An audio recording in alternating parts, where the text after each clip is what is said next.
Before anyone on Shelby Street knew his name, before the television crews came, before a forgotten row of leaking houses became the center of something no one in Memphis expected, Owen Harris was just a young man running through rain with $4 in his pocket and one terrible thought in his head. If he was late one more time, he was finished. He was 21 years old, thin from skipped meals and double shifts, wearing work boots that had already split at the edge of the sole. The storm had come down hard over Memphis that night, the kind of rain that does not fall so much as charge at the ground. It slapped against storefront windows, beat on car roofs, rushed along the curbs in brown streams, and turned every broken patch of sidewalk into a small, shining trap. Owen kept his head down and ran. He had no umbrella. His phone was at 6%. His bus had not come. His supervisor at the packaging warehouse had warned him the week before that the company had no room for excuses, not for late buses, not for sick mothers, not for storms, not for young men who looked tired before the shift even started. So Owen ran. Inside the pocket of his jeans were 2 crumpled $1 bills, a quarter, 3 dimes, 2 nickels, and pennies stuck together with lint. $4.17, if he counted the penny he had almost thrown away that morning. It was all he had until Friday, and Friday was still too far away for people who were living one envelope behind disaster. At home, his mother Denise had tried to hide the eviction notice under a cracked blue bowl on the kitchen counter. Owen had seen the corner of the paper anyway. He had seen the red stamp. He had seen the way she stood with one hand pressed into her lower back, pretending the pain was just a stretch, pretending the landlord's letter was just another piece of junk mail. That was why he was running. Not because he loved the warehouse, not because he wanted to spend the night loading boxes under buzzing lights while his hands stiffened from cold. He was running because one missed shift could mean a smaller paycheck, and a smaller paycheck could mean the locks changed before the next rent envelope was ready. Then, halfway down Avery Avenue, with a storm swallowing the streetlights and thunder rolling low over the houses, Owen saw something in the road. At first, he thought it was a garbage bag blown loose from the curb. Then, the shape moved. Owen slowed. His first thought was not heroic. It was not noble. It was not the clean kind of thought people like to imagine they would have in a moment like that. His first thought was that he did not have time. He was already late. His socks were soaked. His chest hurt from running. If he stopped, he would lose the job. If he lost the job, the house would go. If the house went, his mother would have nowhere to rest that back that had carried both of them for far too long. But then the shape in the road made a sound. Not loud, not dramatic. Just a broken little pull of air, like someone trying to breathe through a door that would not open. Owen stepped closer. An old man was on the pavement, half curled near the gutter. His gray hair plastered to his forehead and one hand pressed against his chest. His coat was soaked through. His face had gone the color of wet paper. Rainwater ran under his collar and into the street. Cars kept passing. Some slowed for a second, then moved on. Maybe they did not see him clearly. Maybe they saw and thought someone else would stop. Maybe they were scared. Maybe they were tired. The reasons did not matter much to the old man on the ground. Owen stood there with his breath burning in his throat, caught between the life he was trying to save at home and the life slipping away in front of him. His phone screen flashed low battery when he tried to call for help. The line connected, then dropped. He tried again. The rain made the screen jump under his thumb. No service. 1 bar, then none. The old man's lips moved, but the storm took most of the words. Owen could only make out that he lived nearby, that he could not breathe right, that he did not want to be left there. There was a moment, just one, when Owen looked toward the warehouse district and saw the glow of lights beyond the rain. That was his job. That was rent. That was the warning from his supervisor. That was his mother's tired voice telling him not to risk what little they had left. Then he looked back down at the old man. Owen took off his jacket. It was the only jacket he owned.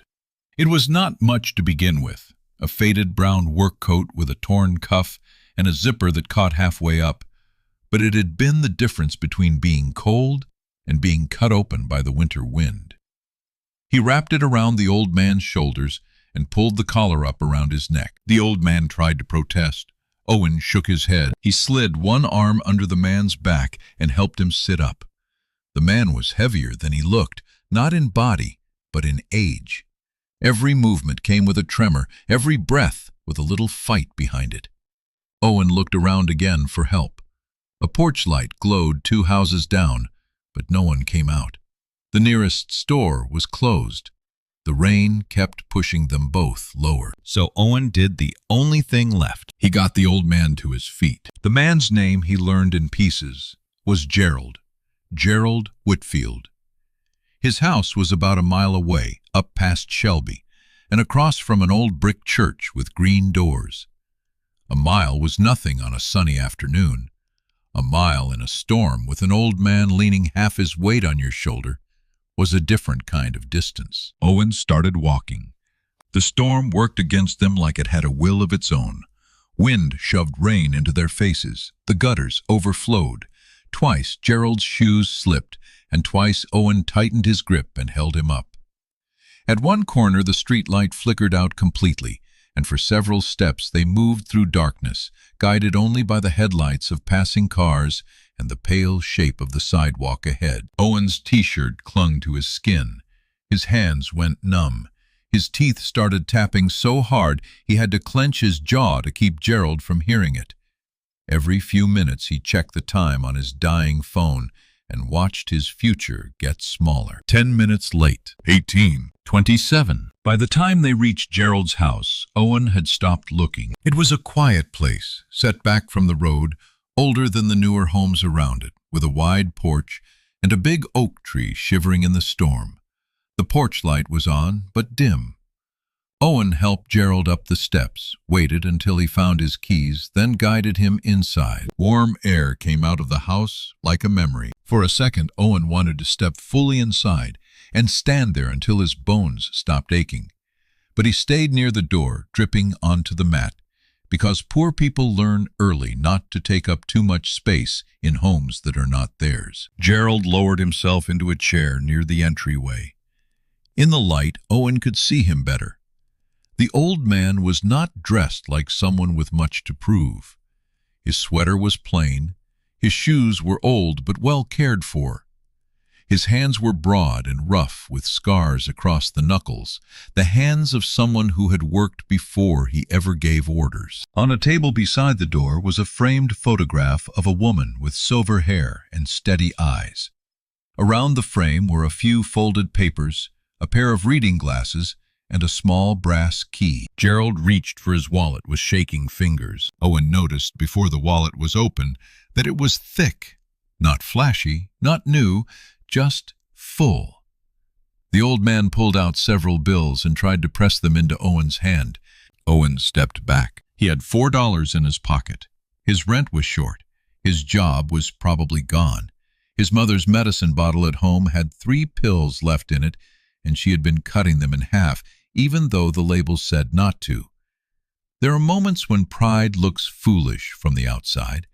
There are moments when refusing money seems like a luxury only comfortable people can afford. But Owen could not take it. Not because he was above needing help. He needed help so badly that the need had become part of his posture.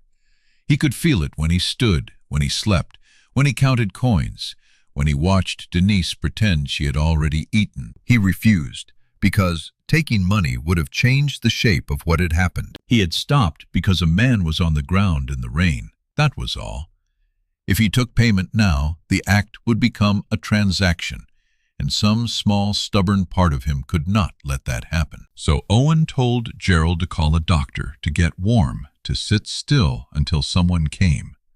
He asked if there was a family member nearby. Gerald nodded toward a phone on the side table and said he could manage. Then Owen turned to leave. Gerald called after him, asking his name. Owen gave it without thinking much of it. Owen Harris. He said it the way people say names they do not expect anyone to remember. Then he stepped back into the storm without his coat. By the time Owen reached the warehouse, the rain had found every seam in his clothes. His boots squelched with each step. Water ran from his sleeves onto the concrete floor when he entered through the employee door. His supervisor, Mr. Klein, was waiting near the time clock with a clipboard in his hand and the expression of a man who had already decided the ending. Klein was not a villain in the way stories sometimes make people villains. He was not loud every day. He did not enjoy cruelty like a hobby. He was simply the kind of man who had learned to protect himself by never making room for anyone else's emergency. He had numbers to hit turnover to manage, and a warehouse manager above him who spoke in percentages instead of names. That night, Owen's name was an inconvenience on a schedule. Owen tried to explain. He stood there, shivering, hair dripping into his eyes, and told Klein about the old man in the road, the dropped phone signal, the walk through the storm. He spoke quickly at first, then slower when he realized Klein's face was not changing. Klein looked at the water pooling under Owen's boots. He said the company had given him chances. He said everybody had a story. He said the shift had already been covered. He said Owen could turn in his badge. There are some humiliations that do not make noise. Owen handed over the badge. He did not argue, not because he agreed, but because he was too cold to spend strength on a man who had already shut the door in his mind.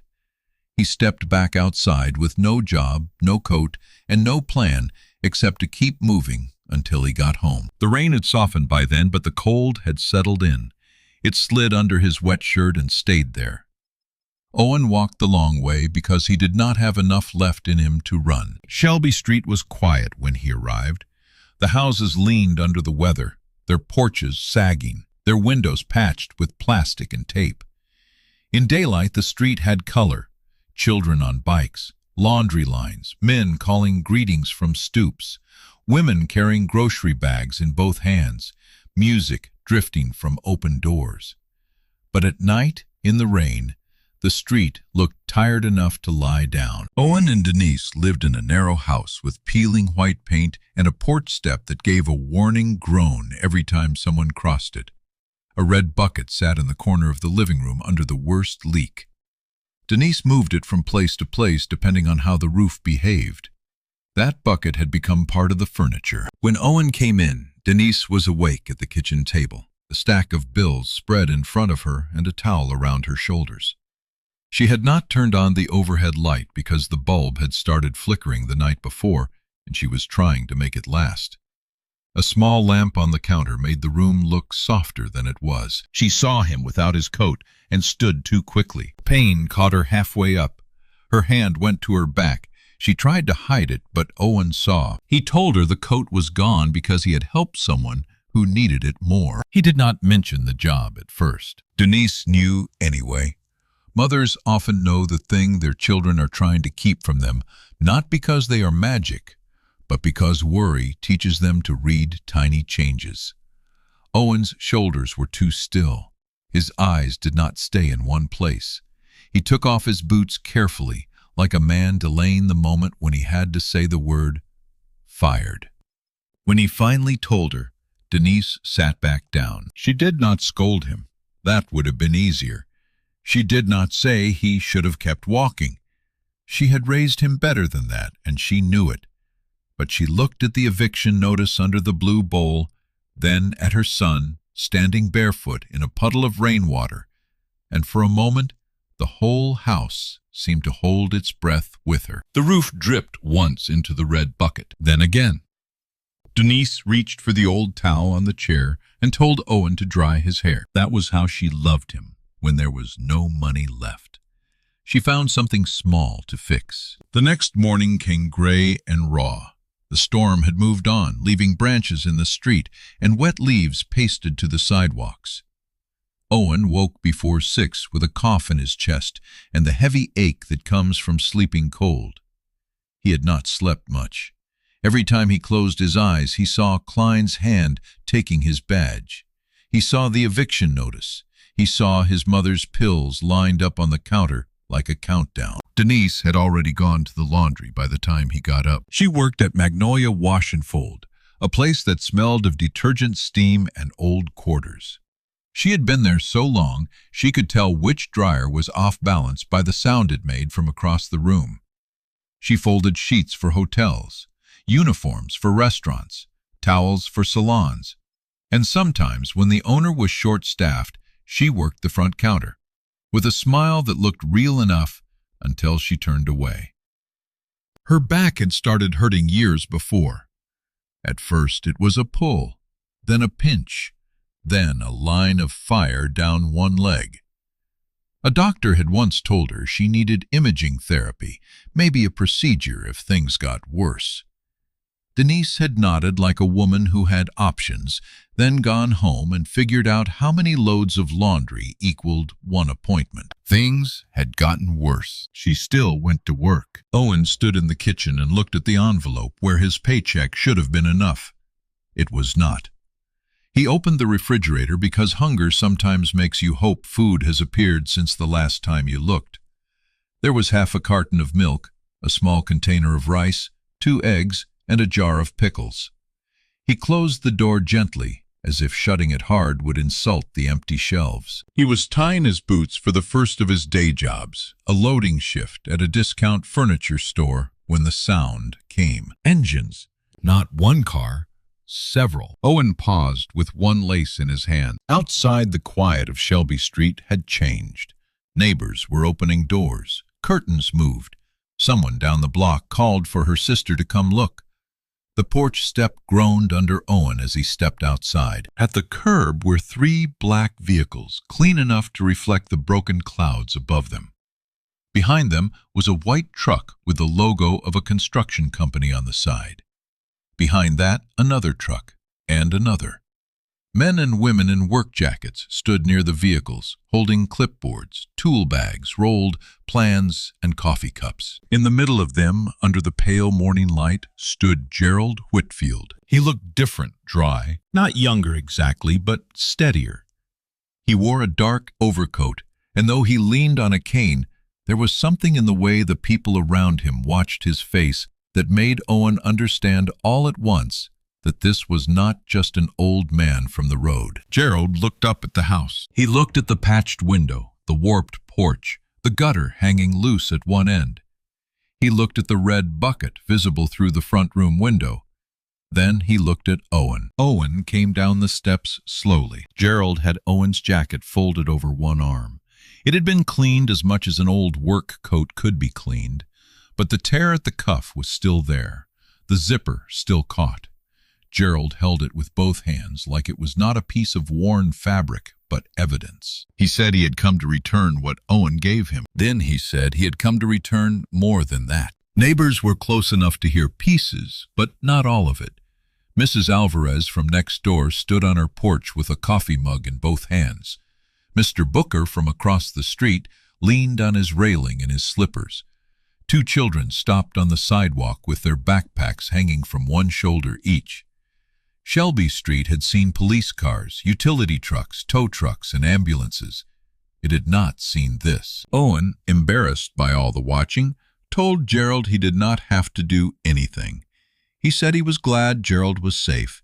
He said it the way he had said his name the night before, as if lowering the importance of himself might make the moment easier to survive. Gerald listened. Then he asked where Owen's mother was. Owen hesitated.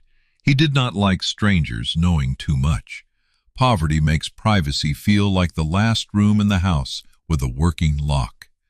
But Gerald's face did not carry pity. It carried recognition. Not the soft, distant kind people use when they want to feel generous, but the hard recognition of someone who has seen a structure failing and knows exactly where the weight is falling. Owen told him Denise was at the laundry. Gerald nodded to a woman beside him who stepped away and made a call. Then he turned back to Owen and told him calmly that he knew what kind of young man refused money with $4 in his pocket. Owen's mouth went dry. Gerald said he had not meant to learn that part, but when his assistant tried to find Owen Harris that morning, the search had not taken long. There was the warehouse record. There was the address. There was the eviction filing. There was the note from the utility company.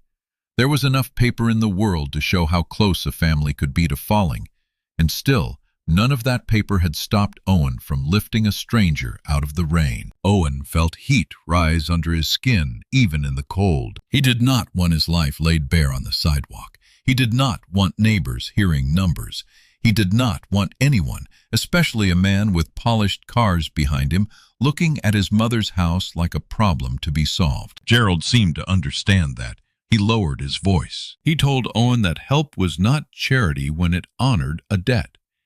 He said Owen had given him time, breath, dignity, a walk home when the city had driven past. He said there were debts a man could not repay with a folded bill at the door. Then the woman who had made the call returned.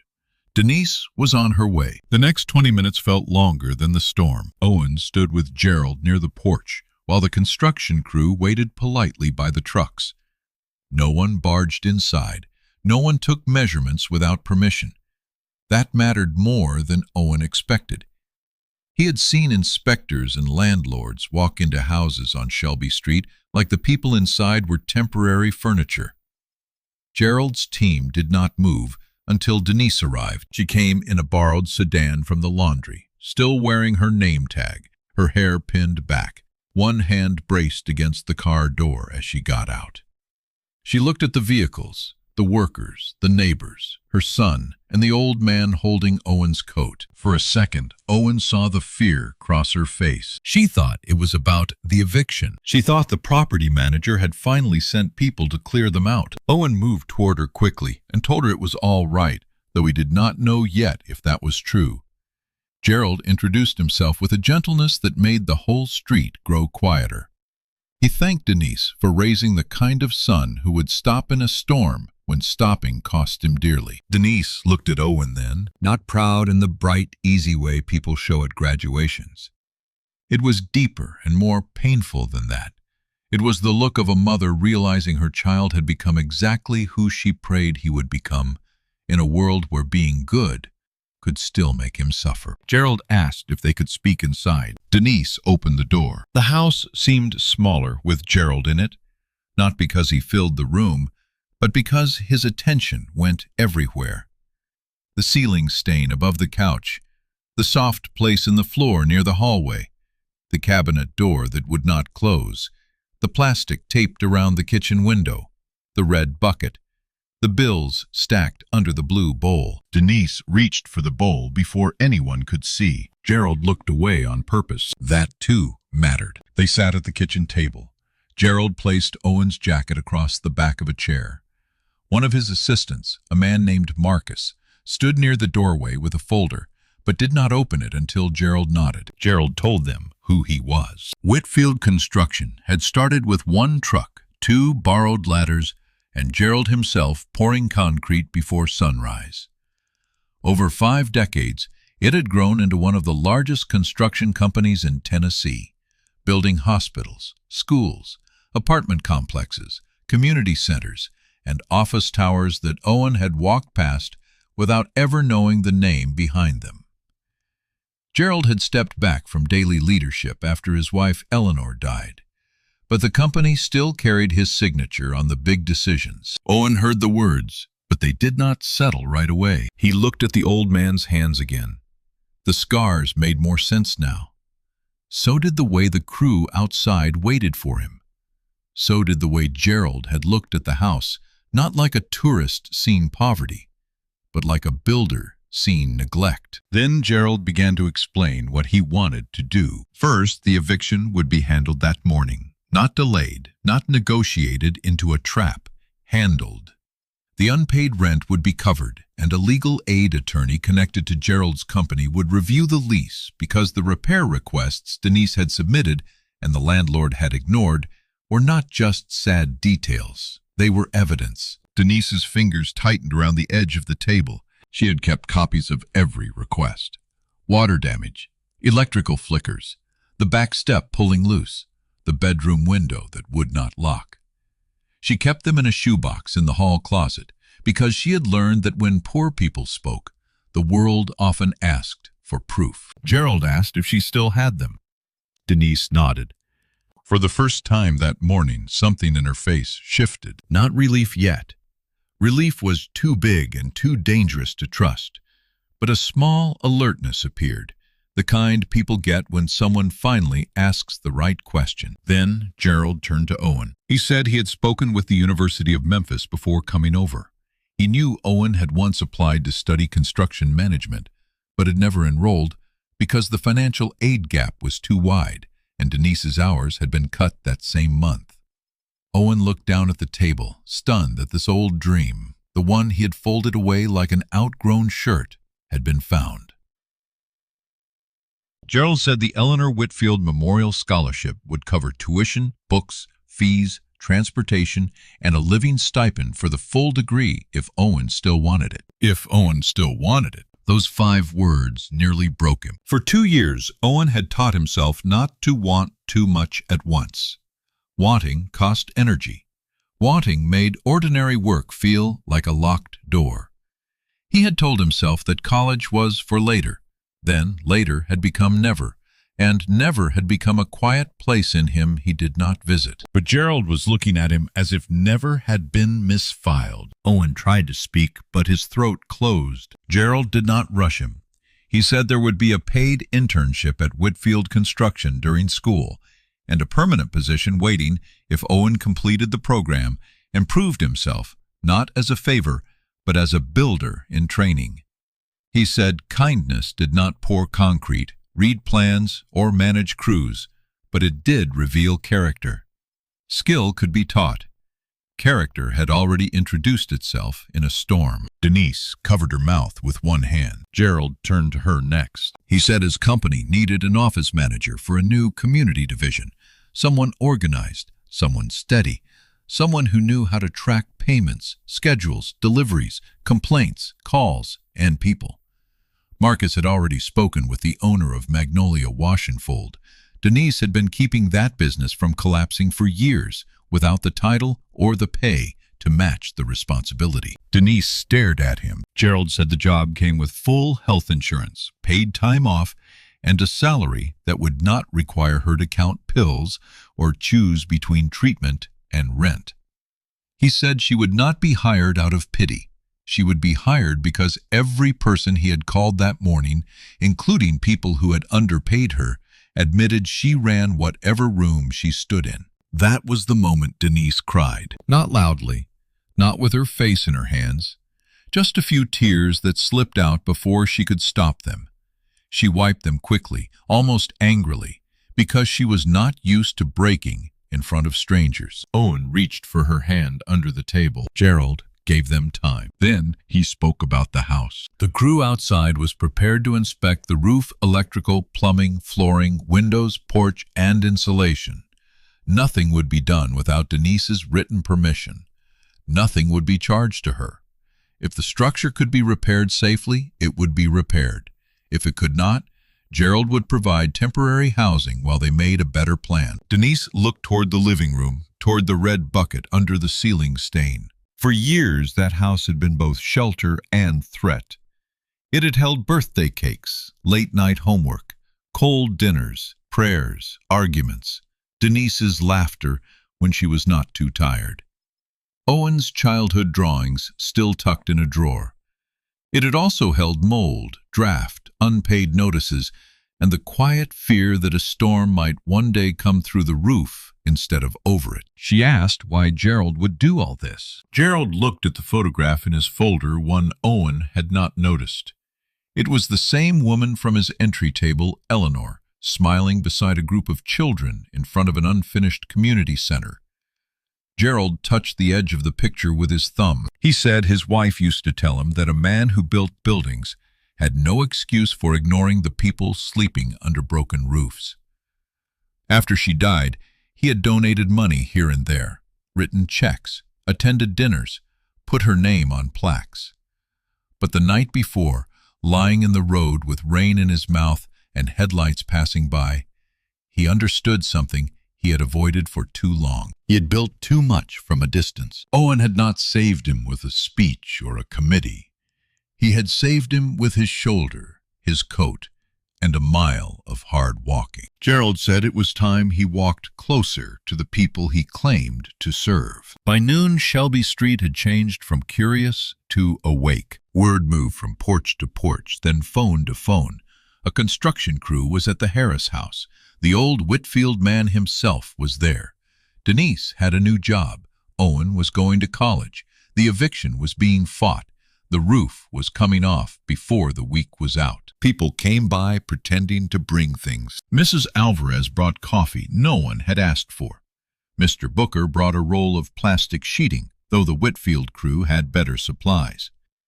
A young mother from 3 houses down brought muffins from the gas station, still in their wrapper.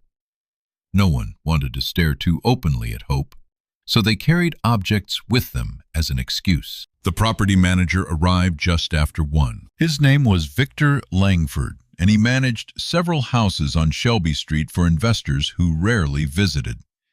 Victor wore a camel-colored coat and polished shoes that did not belong in the mud near the curb. He stepped out of his car with annoyance already arranged on his face. Victor had built a small kingdom out of delay. When tenants called about leaks, he said he would put in a request. When they asked again, he said contractors were backed up. When they withheld rent, he sent notices. When city inspectors came, he patched only what was visible and blamed the residents for the rest. He never raised his voice unless he had an audience that could not answer back. He found one now. He walked up the Harris porch as if the workers were trespassing and told Denise that any modifications to the property required written authorization. He said it loudly enough for neighbors to hear. He said there were procedures. He said unpaid tenants did not get to invite construction teams into houses they did not own. Denise's face tightened. For years, that tone had worked on her, not because she was weak, but because the consequences of answering back were always heavier for her than for him. Victor could go home to a dry ceiling. Denise had to sleep under his decisions. This time, Gerald stepped onto the porch beside her. He did not shout. He did not threaten. He introduced himself. Victor's expression changed by inches. First confusion, then recognition, then the rapid calculation of a man realizing the room is larger than he thought. Whitfield Construction was a name even men like Victor respected, not because of kindness, but because of contracts, permits, lawyers, and money. Gerald said the Harris family had documented repair requests. He said his attorney would be reviewing whether the property had been maintained according to code. He said any necessary emergency repairs would be coordinated through proper channels, and if Mr. Langford had concerns, he was welcome to put them in writing. Put them in writing. For a man who had survived on conversations that left no record, those words landed hard. Victor looked at the neighbors, watching from every porch. Then he looked at Owen. There was a particular bitterness in his face, as if the poorest young man on the block had somehow cheated by being seen. He said something about people always looking for handouts. He said it softly, but Owen heard it. So did Gerald. Gerald turned toward Victor with the calm of a man who had spent a lifetime reading foundations before they cracked. He said that Owen had refused money when he had every reason to take it. He said the only handout visible on that porch was the one Victor had been giving himself for years by collecting rent on houses he refused to maintain. No one on Shelby Street cheered. Real life does not always move like that. But silence can have weight, and the silence after Gerald spoke was heavy enough to make Victor step back. Within a week, the Harris house was wrapped in tarps and scaffolding. The old roof came off in sections. Rotten boards were carried out. Wiring was replaced. The porch was braced, then rebuilt. The broken windows were removed. The soft flooring near the hall was opened, repaired, and sealed. Mold was treated. Insulation went into walls that had never held heat properly. The red bucket was washed and placed outside, upside down, because nobody needed it in the living room anymore. Denise moved into a furnished apartment during the worst of the work paid for by Gerald's company. She did not know how to rest in it. The first night, she cleaned a kitchen that was already clean. The second night, she folded towels that did not belong to her. On the third night, Owen found her sitting at the small dining table, staring at a medical insurance card with her name printed on it. She had started the office manager job. At first, she walked into the Whitfield Community Division with the careful posture of someone entering a place that might decide she was a mistake. But work has a way of revealing people faster than speeches. By the end of the first week, Denise had reorganized 3 supply schedules, found duplicate billing in a vendor file, corrected an appointment calendar that had been confusing 2 repair crews, and learned the names of every receptionist, driver, apprentice, and janitor in the building. She still had pain. Help did not erase years in a single morning. But now she had appointments, real ones, imaging, treatment, physical therapy, a doctor who looked at her chart before entering the room, medicine taken as prescribed, not stretched like fabric over too much need. Owen started classes in the fall. He was not suddenly fearless. On the first day, he sat in his truck outside the university parking lot for 12 minutes before going in, hands on the steering wheel, watching students cross campus with backpacks and coffee, all of them looking like they belonged to a world that had not required permission from them. He almost drove away. Then he thought of the mile in the rain. He had walked that mile without knowing what waited at the end. He could walk across a campus. College was harder than the brochures made it look. Construction management was not just hard hats and blueprints. It was math, materials, scheduling safety codes, soil contracts, budgets, labor law, and decisions that could hurt people if made carelessly. Owen struggled in his first estimating class. He got a 68 on a quiz and carried the paper folded in his pocket all day like a sentence. That evening, Gerald asked to see it. Owen expected disappointment. Instead, Gerald studied the mistakes and said every bad estimate was a teacher if it was caught before concrete was poured. Then he made Owen redo the problem by hand, line by line, until the numbers stopped being a threat and started making sense. That became their rhythm. Gerald did not treat Owen like a trophy. He did not parade him around as the poor young man who saved him. He expected him to show up, learn, make mistakes, correct them, and respect every trade on a job site. He made him spend time with electricians, plumbers, roofers, framers, project managers, permit clerks, and cleanup crews. He told him a builder who looked only at the finished building would miss the human cost inside the walls. Owen learned. He learned how a roof failed slowly before it failed suddenly. He learned how cheap materials became expensive tragedies. He learned that a missed inspection was not paperwork. It was a family breathing mold. He learned that a delayed repair could become a child sleeping under a bucket. He learned that building was not only raising something new, sometimes it was admitting what had been neglected and making it right. Meanwhile, Gerald kept walking closer. The work on the Harris house had opened something he could not close again. Once the crews were already on Shelby Street, they began noticing other houses. A porch held up by a stack of bricks, a fuse box hot to the touch, a bedroom window that would not open, a bathroom floor soft around the toilet, an elderly man using his oven for heat because the furnace had failed 2 winters earlier. Gerald called a meeting at the old brick church with green doors. At first, only a handful of residents came. People on Shelby Street had been promised things before. Politicians had stood in that church basement and spoken about investment. Nonprofits had taken photos. Reporters had come after storms and left before the ceiling dried. Hope, when mishandled, can become another bill people cannot pay. Gerald did not bring a banner. He brought Denise. She stood beside him with a binder in her arms and explained plainly what the new Eleanor Whitfield Community Fund would do. Emergency home repairs for low-income residents, legal support for tenants in unsafe housing, scholarships for students entering skilled trades, construction management, nursing, teaching, and public service, paid apprenticeships, a neighborhood hotline answered by actual people, not a voicemail that swallowed need, partnerships with inspectors, clinics, churches, and local businesses. The room listened. Then Denise explained what the fund would not do. It would not promise what it could not pay for. It would not use families in advertisements without consent. It would not repair one house while ignoring the landlord who let 5 more decay.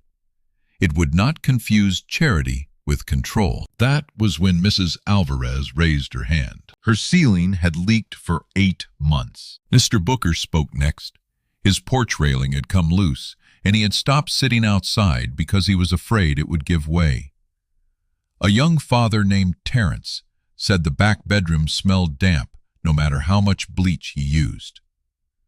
A retired school cook named Miss Lottie said she needed help understanding a letter from the city. One by one, people began bringing their papers. Not stories first, papers. Repair requests, notices, medical bills, shut-off warnings, photos printed at pharmacies, receipts for space heaters, notes written in careful handwriting because some people did not have computers, but they had proof. Gerald watched the table fill. Later, he told Owen that he had spent his life reading blueprints, but that night he learned to read a neighborhood's pain in stacks of paper. The fund began small because small was honest. 3 roofs, 2 electrical repairs, 1 wheelchair ramp, a scholarship for a girl named Keisha who wanted to study nursing because she had been the one checking on elders during heat waves. A paid apprenticeship for Terrence, who discovered he had a gift for finish carpentry and a patience that made older tradesmen nod with respect. Legal pressure on Victor Langford and the property owners behind him. Victor did not collapse overnight. Men like Victor rarely do. They delay. They deny. They send letters. They claim tenants caused damage that records show they reported years earlier. They rely on exhaustion. But this time, the exhaustion was organized. Denise kept the files. Gerald's attorneys tracked violations. Inspectors returned with cameras and checklists.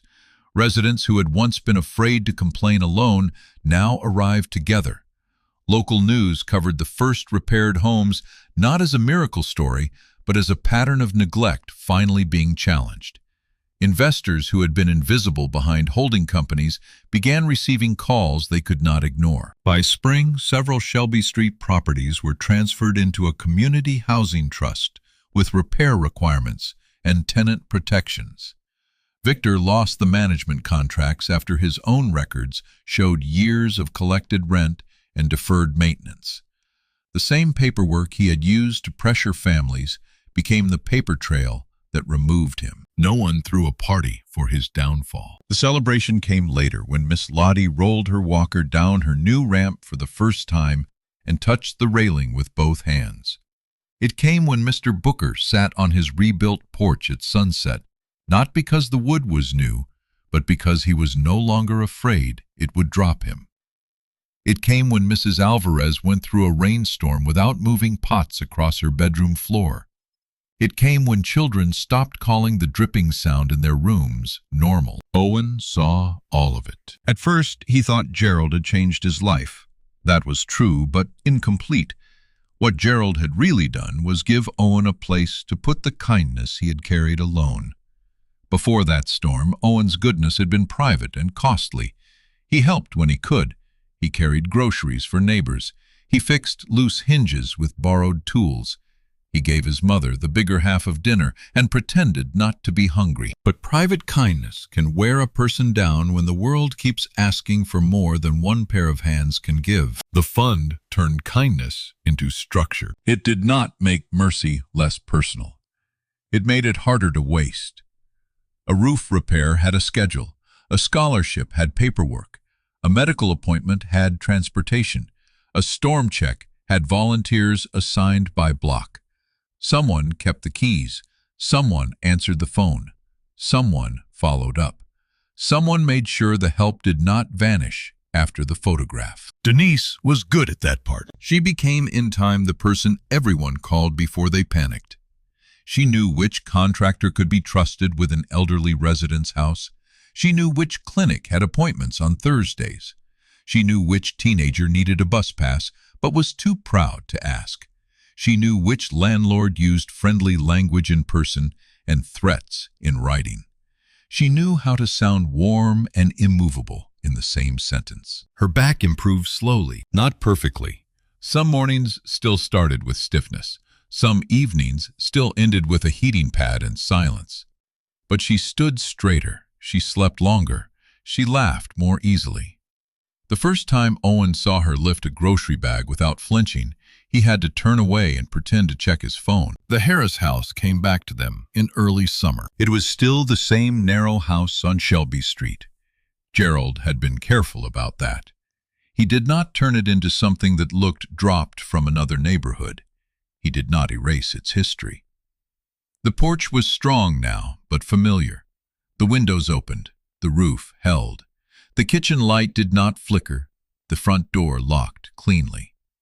The red bucket, the old one from the living room, became a planter on the porch filled with marigolds Denise picked because they were stubborn flowers. Owen kept his old coat in the hall closet. Gerald had given him a new one, heavier and warmer, but Owen could not throw the old one away. The cuff was still torn, the zipper still caught. On the inside lining, Gerald had sewn a small patch with the date of the storm and 3 words, "Walked me home." Owen never wore it in public. He did not need to. Some objects are not for display. They are for remembering who you were when no one important was watching. Years passed, but not in the smooth way stories sometimes pretend. Gerald's health rose and fell. Owen struggled through classes, passed some easily, fought hard for others, and failed one course he had to retake. Denise made mistakes in the new office, then fixed them before anyone else noticed. The fund ran short one winter and had to postpone non-emergency repairs. A contractor overpromised and had to be replaced. A grant application was denied. A family moved away before help could reach them. Not every story ended neatly, but enough doors opened that people began walking through them. Keisha became a nurse and returned to help run health screening days at the church. Terrence became a licensed carpenter and trained apprentices who reminded him of himself. Mr. Booker's grandson joined a summer program and learned electrical basics, then discovered he loved the clean logic of circuits. Miss Lottie began cooking for volunteer workdays, even after everyone told her she did not have to, because she said feeding workers was how she knew to bless a hammer. And Owen kept walking. The storm walk started by accident. 3 years after the night he met Gerald, another heavy storm moved across Memphis. Owen was home from campus helping Denise close the office early when a call came from Mrs. Alvarez. Her cousin, an older woman on the next block, was not answering the phone. The power was out in parts of the neighborhood. The rain was getting worse. Owen grabbed his coat. Not the old one, the new one. Terrence went with him, then Keisha, then 2 teenagers from the apprenticeship program. They checked on Mrs. Alvarez's cousin and found her safe but frightened, sitting in the dark with a flashlight that was almost dead. On the way back, they checked 3 more houses, then 5. By the time the storm passed, they had a list of residents who needed battery lamps, medication pickup, roof checks, and someone to call when the weather turned ugly. Denise made a spreadsheet the next morning. Gerald funded emergency kits. The church offered space. Within a year, the storm walk became a Shelby Street habit. When severe weather was forecast, volunteers divided the blocks. They checked on elderly residents, disabled neighbors, single parents without transportation, families in houses still waiting on repairs, and anyone whose name had been added quietly by someone who cared. They carried ponchos, flashlights, battery packs, water blankets, and printed phone numbers in plastic sleeves. No one called it heroic. That was part of why it worked. It was just what the neighborhood did now. On storm nights, porch lights became signals. A blue sticker near a mailbox meant someone inside might need help evacuating. A yellow card in a window meant medication needed refrigeration if the power failed. A green porch light meant volunteers could stop there for supplies. Children grew up thinking it was normal for people to check on one another before the worst of the weather arrived. Owen graduated on a warm Saturday in May. Denise wore a navy dress and shoes she complained about but refused to change. Gerald arrived in a wheelchair, though he insisted on standing for the photograph.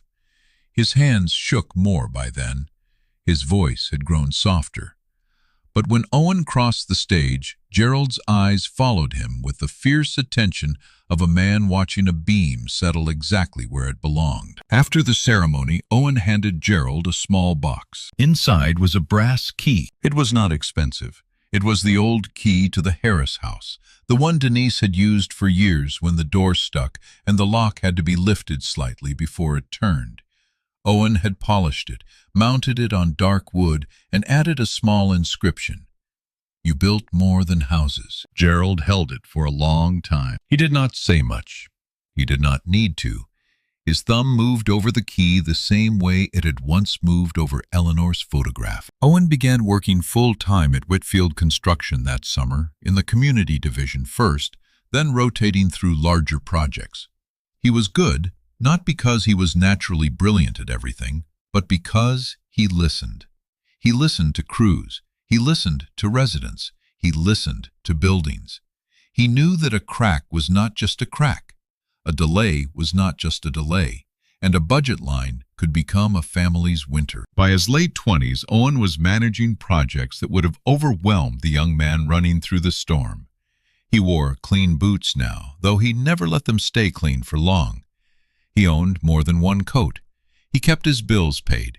He took Denise out to dinner on the anniversary of the day she started at Whitfield, and she still tried to order the cheapest thing on the menu until he covered the prices with his hand and told her to choose with her stomach, not with fear. She rolled her eyes at him. Then she ordered salmon. The community fund grew beyond Shelby Street, but Shelby remained its heart.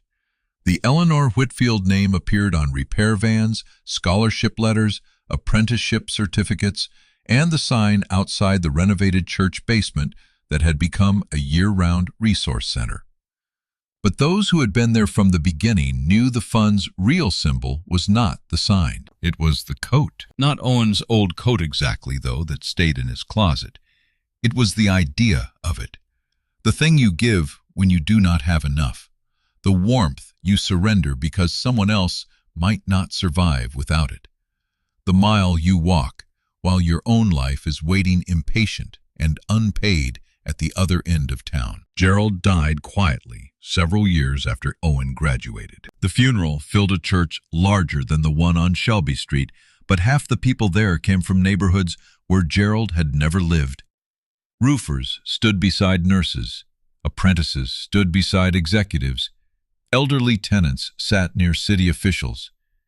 Denise sat in the front row with Owen holding a folded handkerchief and staring at the casket, as if refusing to believe that a man who had arrived with so much motion could now be so still. When Owen spoke, he did not list Gerald's buildings. There were too many, and somehow they were not the point. He spoke about the night in the rain. He spoke about Gerald trying to pay him and about how both of them misunderstood the debt at first. He spoke about Eleanor's belief that building meant responsibility.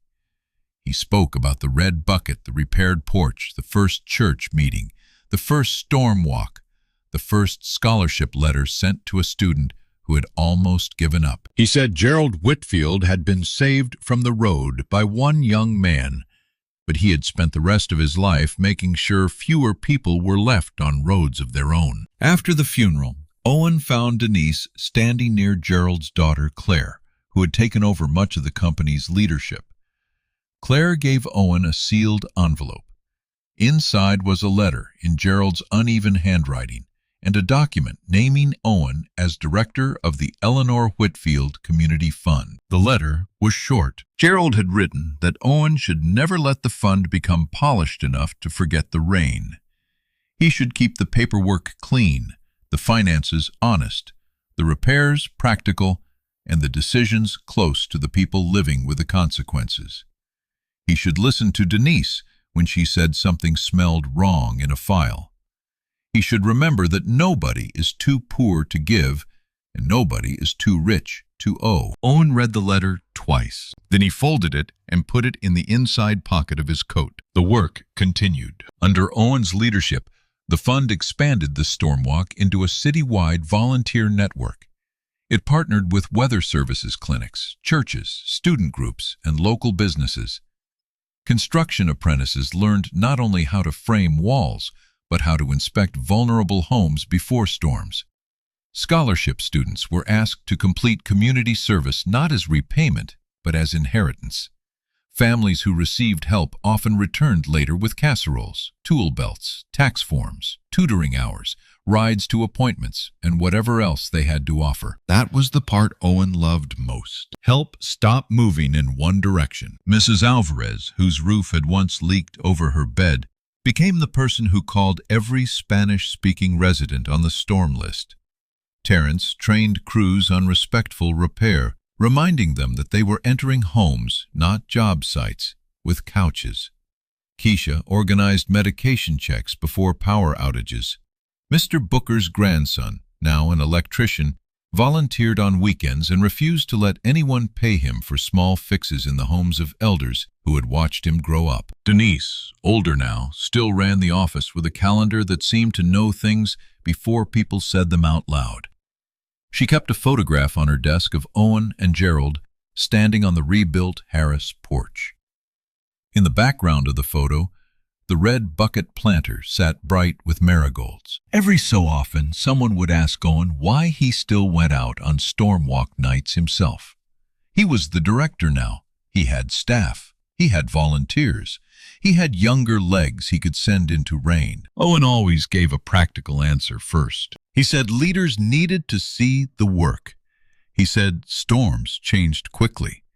He said extra hands helped. But the truer answer lived deeper. He went because somewhere in every storm was a version of Gerald on the road.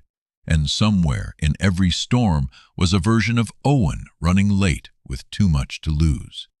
He went because the world is full of people who are one interruption away from choosing themselves, and he knew how close he had come. He went because kindness, once it saved you, asks to be practiced until it becomes part of your body. One November night, nearly 12 years after the first storm, Memphis braced for heavy rain again. The sky turned low and green-gray by late afternoon. Wind moved through Shelby Street, rattling the bare branches and lifting leaves into little circles along the curb. The weather alerts came in one after another. Possible flooding, dangerous winds, power outages likely. At the Eleanor Whitfield Center, volunteers arrived before dinner. They checked lists, charged flashlights, loaded blankets, filled thermoses, tested radios, and taped routes to the wall. Denise sat at the front table with reading glasses low on her nose, marking names in a binder. Her hair had more silver in it now. Her back still bothered her when storms rolled in, but she no longer hid the pain. She accepted help with the same dignity she had once given it. Owen stood near the door, pulling on a raincoat. On the wall behind him hung a framed photograph of Gerald and Eleanor. Beside it, in a shadow box, was a strip of brown fabric from Owen's old coat, cut from the lining when Denise finally convinced him the coat itself was too fragile to keep handling. Under the fabric was a small brass plaque with the words, "Walk each other home." The first teams left at 6. Owen took the Shelby route himself. Rain began as a whisper, then a steady tapping, then a hard silver curtain under the streetlights. The rebuilt houses held firm. Gutters carried water where they should. Porch railings shone wet and solid. But storms reveal more than roofs. They reveal who has been forgotten, who has lost power, who cannot climb steps, who is too proud to call, who says they are fine because they do not want to be trouble. Owen checked on Miss Lottie first. She was older, smaller, but still sharp enough to ask whether the young volunteers had eaten. He checked on Mr. Booker, who had a battery lamp and a pot of soup warming on a gas burner.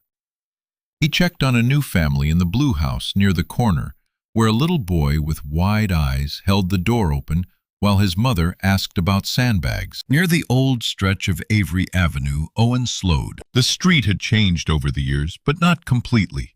Some cracked sidewalks remained. Some lots were still empty. The past has a way of leaving outlines, even after repair. Rainwater ran along the curb in a familiar brown stream. Then, Owen saw a figure near the intersection. For half a second, time folded. A young delivery driver had pulled his bike under a bus shelter and was helping an older woman sit down on the bench. The woman had dropped her grocery bags. Cans rolled in the rain. The young man had taken off his own hoodie and placed it around her shoulders, leaving himself in a thin shirt as cars moved past them. Owen watched from across the street. The young man did not know anyone was watching. He did not look around for credit. He just gathered the groceries, steadied the woman, and bent his head against the rain. Owen crossed over. He did not interrupt the kindness. He stepped in beside it. He opened his umbrella over the woman first, then over the young man, and asked where they needed to go. The young man looked embarrassed, then relieved. The woman lived 3 blocks away. The delivery driver was late. His phone kept buzzing in his pocket. Owen almost smiled. Not because it was funny, but because the world, for all its cruelty, sometimes gives a person the same question twice from the other side. They walked her home together. The young man carried the groceries. Owen held the umbrella and matched the woman's slow steps. Rain struck the pavement around them, but under the umbrella there was a small moving circle of shelter. The young man apologized twice for being late to his delivery route, though no one had asked him to apologize. Owen told him he understood more than he knew. When they reached the woman's house, the porch light was out. Owen checked the bulb, then the breaker. The young man waited without being told. Together they got her inside, called in the outage, placed her groceries on the counter, and made sure her neighbor knew to check on her later. Outside, the young man's phone buzzed again. His face fell as he read the message. The delivery company had marked him for delay. Too many delays could get him removed from the app. He tried to act like it did not matter, but Owen knew that look. He had worn it in a warehouse doorway, soaked to the skin, holding the last pieces of a life that was already too heavy. Owen asked his name. Malik. Owen shook his hand and told him about the storm walk, about the volunteer stipend program, about apprenticeship applications opening in January. He did not promise too much. He had learned that hope should be handed over carefully, like a lamp in bad weather. But he gave Malik a card with Denise's direct number on it and told him that if he wanted steady work, training, and people who understood what it meant to be late because someone needed help, he should call. Malik looked at the card. Then he looked at Owen's raincoat. The logo on it, the words, Eleanor Whitfield Community Fund. He asked why Owen cared. Owen looked down the wet street toward the place where Gerald had once fallen, toward the houses that now held their warmth, toward the church basement full of volunteers, toward his mother at the table with her binder, toward a city still unfinished, but no longer as lonely as it had been. He said someone once walked him into a different life because he stopped for a stranger. That was all. No speech could make it truer. Years from now, people on Shelby Street would tell the story in different ways. Some would say Owen saved a millionaire and was rewarded. Some would say Gerald Whitfield finally became the man his wife had always believed he could be. Some would say Denise Harris was the real engine behind the whole thing, because no foundation survives without someone who knows where the forms are and who needs a ride. Some would talk about the lawsuits, the repairs, the scholarships, the apprenticeships, the storm walks, the houses that stopped leaking, the students who came home with degrees, the elders who were not left alone when thunder started. All of those versions would be partly true, but the heart of the story remains smaller than all of that. A young man had $4 in his pocket. He was cold. He was late. He was scared. He had every reason to keep running, and still he stopped. He gave away the only coat he had, not because he knew the old man's name, not because he expected a reward, not because anyone was filming. and not because he had enough to spare. He gave it because another human being was on the ground in the rain. That kind of goodness does not always return with black cars and construction crews. It does not always come back as a scholarship, a job, a repaired roof, or a foundation with a name on the wall. Sometimes it returns quietly, years later, in the way your child watches you help someone. Sometimes it returns as a neighbor who remembers to knock. Sometimes it returns as a young man who takes off his hoodie at a bus stop because he has learned from somewhere that warmth is not meant to be hoarded when someone beside you is freezing. But when goodness is real, it moves. It passes from hand to hand. It finds structure. It becomes a phone list, a repaired step, a paid apprenticeship, a porch light left on, a raincoat hanging by the door. It becomes a community that refuses to let storms decide who matters. That night, after Owen finished the Shelby route, he returned to the Eleanor Whitfield Center, soaked from the knees down. Volunteers were coming in with wet hair, empty thermoses, and stories of power restored, medicine delivered, branches cleared, windows covered, elders laughing in kitchens, while rain hammered the roof above them. Denise looked up from her binder and saw him standing in the doorway. For a moment he was 21 again in her eyes, but tired trying to pretend he was not cold. She reached beside her chair and lifted a towel. Owen laughed softly and took it. Outside, the storm kept moving across Memphis. It rattled windows, filled gutters, and washed the streets clean under the yellow porch lights. But on Shelby Street, people were awake. People were checking doors.